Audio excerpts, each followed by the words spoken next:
Bonjour à tous, bonjour, bienvenue donc à cette conférence. Aujourd'hui sera consacrée au dernier volet, au troisième et dernier volet de notre trilogie sur les factures de travaux associées à Chorus Pro. En 30 minutes, on vous propose effectivement d'aborder le contexte de cette facturation électronique dans le cadre de marché de travaux, puis conclure sur l'intégration justement des flux Chorus au sein de votre système d'information. Je suis Marc, ravi de vous accueillir. Bonjour Florent. Merci, je suis Florent. Ravi de vous accueillir également. Alors justement, vous êtes une entreprise qui travaille dans le secteur du BTP, donc concernée par les factures de marché de travaux. Je rappelle que nous avons réalisé déjà des conférences sur les factures simples à destination, enfin des factures à bon de commande. Donc on vous invitera en fin de conférence à regarder ce type de facture. Et vous avez donc, pour revenir au BTP, l'habitude de transmettre vos projets de décompte ou états de décompte par courrier. C'est que vous êtes à la bonne conférence. Et donc, dans cette troisième série, nous allons effectivement revenir sur certains principes. Dans un premier temps, quelles sont les notions clés, puis nous enchaînerons sur comment intégrer ces flux Chorus au sein de votre système d'intégration, et puis pourquoi les intégrer dans votre système d'intégration, quelles solutions faut-il mettre en œuvre, et voilà, et en termes d'accompagnement, etc. Il sera très très important de revenir sur ces différents points. Effectivement, donc juste pour revenir sur le programme de ce webinaire, on va tout d'abord vous rappeler le contexte général de la facturation électronique pour le secteur public, en particulier pour les acteurs du BTP, donc concernés par les factures de travaux. Alors, on va rappeler un certain nombre de notions clés sans rentrer trop dans le détail, mais on va surtout insister, essayer de vous montrer pourquoi il est important de prendre l'intégration de ces flux Chorus au sein de votre système d'information. Et comment également, on va essayer de vous montrer comment nous, en tant qu'opérateurs de dématérialisation, certifiés par la IFE, nous allons pouvoir vous aider et vous faciliter cette transition digitale. Voilà. Donc au programme, on va commencer par qui nous sommes, juste par une petite présentation, très rapide. Oui, donc effectivement, nous sommes éditeurs de logiciels depuis bientôt 30 ans. Ce qu'il est important de retenir, c'est que nous sommes éditeurs de logiciels pour tout ce qui touche à la dématérialisation, la transformation digitale de vos flux documentaires. Nous avons des partenariats forts avec 4 acteurs technologiques majeurs du marché informatique, à savoir IBM, Microsoft, Oracle et également SAP, ce qui nous permet d'avoir une intégration forte de nos solutions avec ces les différents logiciels proposés par ces acteurs. Tout à fait. Comme d'expertise. Et après, comme l'a indiqué tout à l'heure Florent, nous sommes donc opérateurs de dématérialisation certifiés par la IFE, ce qui véritablement nous permet, c'est pas juste un mot, ça nous permet de travailler en collaboration étroite avec la IFE, donc la IFE qui est l'Agence pour l'informatique financière de l'État. C'est donc l'entité qui a mis en place le portail Chorus, et ça nous permet de suivre tous les points d'amélioration, car aujourd'hui on est dans une phase vraiment transitoire, et dans cette phase transitoire, il est très très important d'avoir une relation étroite avec nos clients, avec vous, avec les fournisseurs, les partenaires qui vont utiliser, les acteurs qui vont utiliser le portail, mais aussi l'AIFE donc, qui s'occupe de la mise en œuvre de ce portail. Notre objectif est assez simple, simplifier ces processus de dématérialisation pour éviter toute transformation au niveau organisationnel et donc faciliter un petit peu l'utilisation du portail. On voit une petite information intéressante, 12,7 ans de fidélité de nos clients, c'est pour vous dire qu'on vous accompagne sur le long terme et on n'est pas là juste pour un communiqué. Mais commençons, Florent, par reparler effectivement sur cette anticipation, par revenir sur le contexte. Oui, tout à fait. Alors, déjà, il est important que vous sachiez, on ne va pas vous présenter le portail Chorus aujourd'hui. On va vraiment plutôt vous expliquer un petit peu comment les échanges de données avec cette plateforme vont être réalisés. Et donc, voilà, vous montrer et vous aider à aller progressivement vers cette digitalisation de la facturation. Donc, au niveau du contexte, je pense que vous le savez, c'est que c'est réglementé, c'est réglementaire. La loi, elle stipule aujourd'hui que les entreprises elles doivent facturer électroniquement les administrations publiques. Alors ça a commencé avec les grands comptes, il y a maintenant bientôt 1 an et demi, 1er janvier 2017. Maintenant les entreprises intermédiaires depuis le 1er janvier 2018, et puis progressivement vers les micro-entreprises jusqu'en 2020. Voilà, c'est ça. Donc ça, cette obligation, elle est réalisée en fonction de la taille de votre entreprise et du chiffre d'affaires réalisé.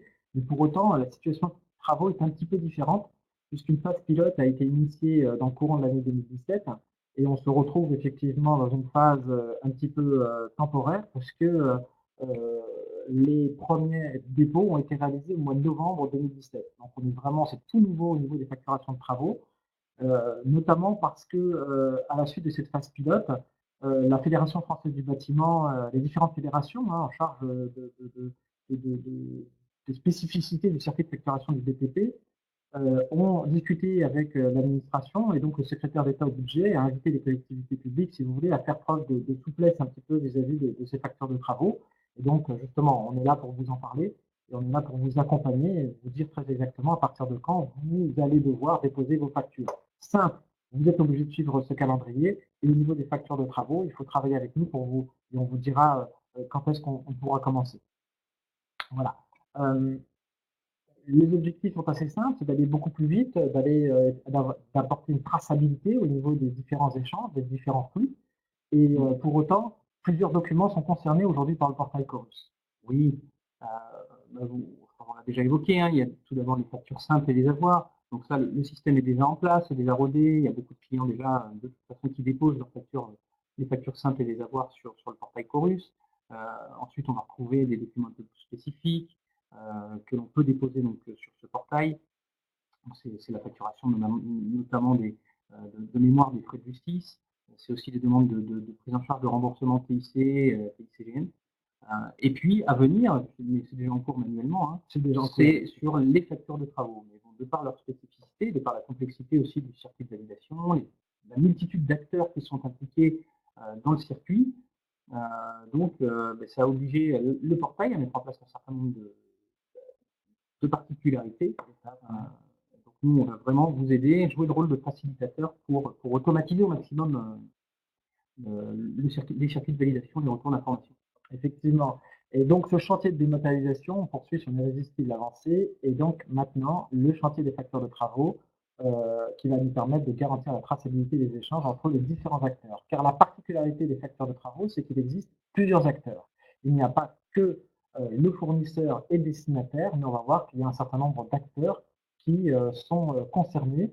Alors, voici les principales étapes, Florent, qui constituent effectivement les factures de travaux. Est-ce qu'on peut peut-être les rappeler rapidement? Donc, c'est vrai qu'avant de pouvoir déposer vos factures de travaux, eh bien, vous allez devoir passer par l'étape obligatoire de création de votre compte sur le portail Chorus. Donc, c'est très simple. Il suffit de suivre les étapes sur le portail Chorus en lui-même.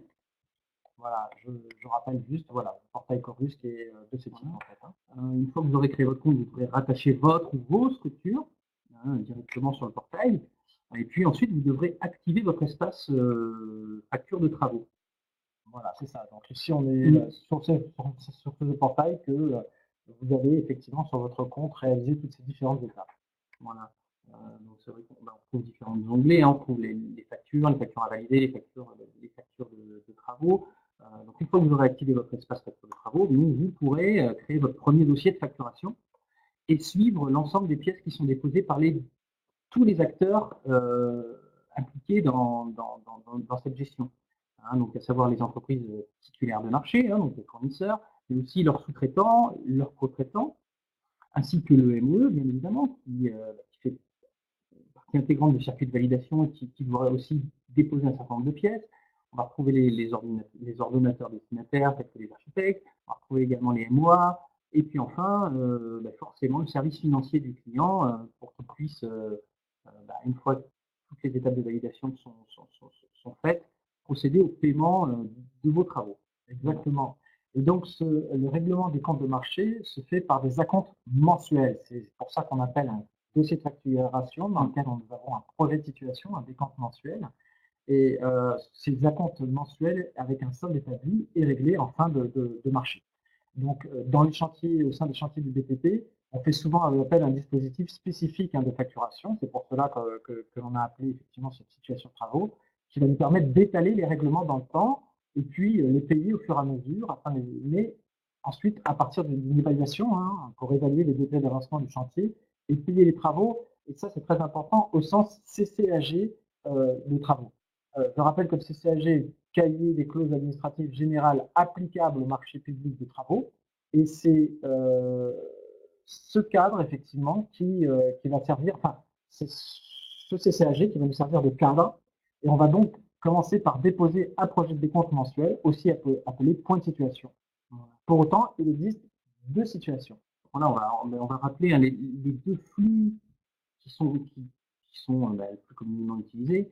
On va vous rappeler notamment le flux en cours de chantier, qui démarre, comme le spécifiait Marc, par le dépôt d'un projet de décompte mensuel. Donc ce projet de décompte mensuel qui rentre dans le cadre de la pièce A4, qui est déposé pour initier et créer le dossier de facturation par le fournisseur, qui est donc automatiquement transmis au maître d'œuvre associé à ce dossier de facturation. Le maître d'œuvre, lui, doit donc valider ce projet de décompte mensuel, qui devient à validation donc l'état d'acompte. Et cet état d'acompte, lui, est à son tour transmis au maître d'ouvrage, donc le fichier que l'on appelle plus communément le fichier A15, qui est donc transmis automatiquement au MOA, qui à son tour doit le valider et qui devient donc l'état d'acompte validé, l'A19, et on doit donc joindre le A19 dans le processus de validation, qui lui est ensuite transmis enfin au service financier pour règlement des travaux. Voilà, on a un petit peu expliqué, le cadre est un petit peu complexe. Tous les A4, A15, A19 constituent des cadres de facturation, ce que l'on appelle sur le portail Chorus. Ils sont également utilisés à ce stade, à ce jour, au niveau papier. C'est exactement les mêmes cadres de facturation que vous utilisez, puisqu'on est dans le cadre du CCAG des travaux, comme on l'a indiqué. Et ensuite, chacun des acteurs, on voit que c'est un, ces différentes pièces, les différentes pièces déposées sont en fonction de l'avancement du marché et aussi du rôle de l'acteur. Et les acteurs peuvent être ou pas sur le portail Chorus. Donc ça, on y reviendra. Si vous avez des questions à ce sujet, on sera même d'y répondre. Mais là, on prend un cas où tous les acteurs sont sur le portail, c'est-à-dire le fournisseur, le maître d'œuvre, un travail d'équipe, la maîtrise d'ouvrage, puisque c'est souvent le destinataire, c'est souvent l'entité publique, et le service financier qui, là, évidemment, va directement discuter avec la Banque de France. Ce flux est en cours, mais il existe un autre flux, Florent. Oui, c'est le flux en fin de facturation, qui est un petit peu différent, forcément qui fait appel à des cadres de facturation différents, mais qui contient également des étapes de dépôt, des étapes de validation. On le voit, le fournisseur qui va déposer le cadre A7 afin de faire partie son décompte final, qui est soumis à validation du maître d'œuvre, qui à son tour donc, convertit et transmet ce qu'on appelle le A17, qui va ensuite pour validation au maître d'ouvrage. Au moment de sa validation, transmet le décompte général signé au fournisseur. Et une fois qu'il a donc ce décompte général signé, le A8, le fournisseur peut déposer cet A8 directement sur le portail, toujours pour paiement, auprès du service financier. Donc les flux sont un petit peu différents, mais c'est vrai que la mécanique est similaire, puisqu'il y a toujours une étape de dépôt, de validation, de pièces complémentaires et de validation toujours. Voilà, et donc comme on peut le constater, on voit que les différentes étapes, c'est pas si simple que cela à suivre, c'est pas si simple à comprendre, c'est pas si simple à savoir quel est le type de projet que je vais devoir déposer. Pour autant, vous avez la possibilité, Florent, d'utiliser donc le portail pour déposer l'ensemble de ces factures. Alors, manuellement, oui, dans un premier temps, vous pouvez le faire manuellement, bien entendu, en vous connectant sur le portail, donc c'est-à-dire vous allez éditer vos pièces de vos logiciels de facturation, les sauvegarder dans un espace commun, et ensuite aller les déposer manuellement sur le portail Chorus, renseigner manuellement toute une série d'informations, et puis suivre surtout, voilà, la complexité ensuite, c'est de suivre sur le portail l'état d'avancement, l'état de traitement de votre facture. Ça, c'est pratiquement très difficile. Et puis après, vous avez tout le travail associé à votre logiciel de comptabilité parce qu'il va falloir faire justement le travail, la double saisie, on va dire, à la fois les saisies sur le portail et à la fois sur saisie sur votre système comptable. Et donc, ça peut entraîner effectivement des erreurs, ça peut entraîner effectivement des temps. et ça va pas forcément, c'est surtout double travail, hein. Et puis entre nous, le portail est assez difficile, est assez lourd à exploiter. Donc c'est là où nous on intervient pour vous faciliter le travail et de jouer le rôle de passerelle pour déposer automatiquement les pièces que vous émettrez de votre logiciel de facturation, hein. Donc typiquement, vous allez éditer vos A4 et vos A15, vos A4 en particulier de votre logiciel de facturation, et donc automatiquement qu'on puisse récupérer le PDF que vous allez émettre pour le déposer de manière complètement automatique et transparente sur le portail Chorus, qu'il soit ensuite soumis au process que vous allez solliciter par l'émission de votre pièce. Tout à fait. Alors, pour vous expliquer un petit peu comment fonctionne la situation, on a prévu un scénario. Ce scénario, c'est une situation détaillée avec une situation globale qui donc permet la facturation en cours de marché avec les différents cadres de facturation que vous pouvez constater, à 4, à 15, à 19, on vient d'en parler. Et alors, après, il y a la situation en fin de marché, c'est exactement identique, mais dans le cadre de cette présentation, on vous montrera juste un exemple très précis sur ces premières phases au niveau en cours de marché. Pour être très clair, donc on va vous faire une petite démonstration de notre logiciel. On va donc déposer, on va simuler l'édition d'un cadre A4 hein, de facturation, et ensuite je vais vous montrer les différentes étapes et les retours d'informations qu'en tant que fournisseur vous allez avoir en dehors du portail, quoi, de manière très très simple, et toutes les interactions que vous allez pouvoir faire très très simplement avec notre solution. Voilà, l'idée c'est d'aller le moins possible sur le portail. Vous l'aurez compris, c'est assez simple. Pour autant, je vais vous montrer l'envers du décor, puisque on va effectivement se partager les tâches. Oui. Florent va faire office de fournisseur. Oui, je joue le rôle du fournisseur. Voilà, et puis moi je vais jouer le rôle du destinataire, du payeur en fait. Enfin, du MOE, voilà, de tous les autres acteurs en fait, on va dire, au sein de cette solution. Alors, ce qui va se passer, c'est qu'on a effectivement un projet de décompte, hein, ici, un projet de situation. C'est lui qui va être donc l'élément déclencheur. Voilà. Donc on va simuler son édition, et à ce moment-là, notre logiciel va capter automatiquement le fichier A4 pour le convertir dans le format spécifié par le portail Chorus et afin de le transmettre automatiquement. Voilà. En gros, il va être déposé dans un répertoire et puis il va être traité par notre application. Et on a effectivement ici une interface qui va nous permettre de récupérer différents éléments et Voilà. Donc en tant que fournisseur, moi, je vais disposer de cette petite interface qui est très simple, qui s'appelle Chorus Manager, et dans laquelle vous allez retrouver, principalement vous concernant, deux onglets. L'onglet factures de travaux soumises, donc qui sont, comme vous allez le voir ici par exemple, les factures qui sont en erreur, qui sont en cours de transmission, etc. Et je vais retrouver ensuite les factures de travaux intégrés. Donc c'est les factures qui ont été envoyées sur le portail Chorus, acceptées par le process automatique Chorus et qui sont généralement donc mises à disposition de nos fournisseurs. Voilà, 11h18, je crois que c'est nous. Donc là, on voit la rapidité. Voilà, donc ça a été très très rapide. On a donc, ça y est, déposé automatiquement le projet de décompte mensuel, voilà, donc sur le portail Chorus, et on le voit ici, hein, au niveau du statut, il est donc mis à disposition de la MOE. Donc la MOE, c'est à la MOE d'agir. Voilà, je vais laisser Marc prendre la main et aller, lui, pour le coup, sur le portail Chorus, pour réaliser, j'espère, la validation de ma pièce. Voilà, donc là, moi, je me connecte. Alors, il y a des couleurs vertes et bleues, ne vous inquiétez pas, c'est qu'on travaille sur le portail de qualification pour ne pas gêner la production, car sur la production, uniquement les factures, les vraies factures peuvent être déposées. Donc là, nous, en tant qu'opérateur certifié de la IFE, on accède effectivement à toutes ces informations que vous avez indiquées tout à l'heure. Et là, comme l'a dit Florent tout au début de la présentation, il y a l'espace de facture de travaux qui a donc été activé sur le portail.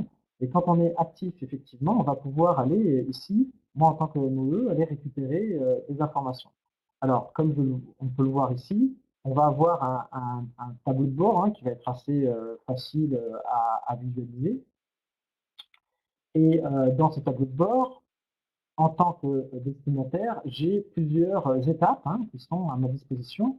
Et ce que je vais avoir ici, c'est simplement les mises à disposition des documents. Alors là, je suis dans la facture de travaux, je pense. Ouais.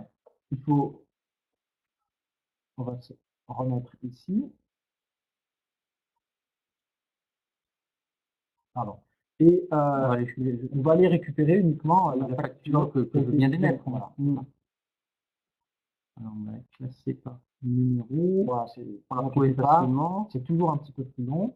11h18, 11h18, 21, on voit bien que c'est cette voilà. information. Voilà. Donc, c'est ce projet de décompte qui a été défini. Donc, moi, en tant que destinataire, je récupère l'information. Tu consultes le fichier. Voilà, je peux le télécharger, le consulter, le voir. Et puis, en fait, il y a des informations je vois qu'il manque en fait une pièce. Et cette pièce, en fait, est importante pour moi s'il s'agit du PV. Je vais donc suspendre tout simplement cette facture et je demande merci de rajouter le PV. Voilà. Je vais juste donc mettre en suspens. Voilà. J'ai donc suspendu ce projet de décompte. Et bien, que se passe-t-il du côté du fournisseur? Moi, ce qui est important, c'est moi, en tant que fournisseur, il est important que je puisse identifier l'état courant de mes dépôts, de quelle manière sont-elles traitées, entre les mains de qui sont-elles, etc. Est-ce qu'elle est validée? Là, effectivement, j'ai un statut un peu particulier, qui est le statut en pause, et qui est intéressant, puisqu'il nécessite une opération de ma part. Donc, je vais aller afficher les informations de ma facture, et au niveau des événements, je vais pouvoir voir donc qu'il a été mis en pause, et qu'au niveau du commentaire, on me demande donc de rajouter le PV. J'ai une action assez simple à réaliser ici, c'est que je vais aller donc ajouter une pièce jointe à mon dossier. Donc, je vais aller chercher une pièce jointe. Ici, deux possibilités, soit aller chercher une pièce jointe sur mon PC local, ou aller chercher des pièces qui sont déposées qui sont rattachées à mon compte sur le portail. Dans mon pool de ressources sur le portail Chorus. Ça peut être des informations de type entrepreneurial, de type statutaire, des fiches d'assurance, etc. Donc, c'est une information qui doit être partagée entre différentes personnes, oui, les RIB. Là, en l'occurrence, aller chercher une pièce sur mon bureau. On va dire que ça correspond au PV qui est demandé. Donc, à ce moment-là, je vais valider mon dépôt, et donc la facture va être automatiquement retransmise avec la pièce jointe. Donc, mise à disposition, voilà, de nouveau pour le MOE, elle est remise à disposition du MOE. Donc, on va aller voir effectivement sur cette facture, on va revenir sur notre facture, et on voit de nouveau que l'état ici a été changé. Donc, si je reviens sur la facture, au niveau effectivement de mon document, je vois bien que le rapport qui a été déposé par Florent est bien à ma disposition. Donc, vous voyez, on facilite vraiment les échanges et on a cette traçabilité qui est très, très, très importante, qui va vraiment vous faire un bien fou par rapport à vos situations actuelles.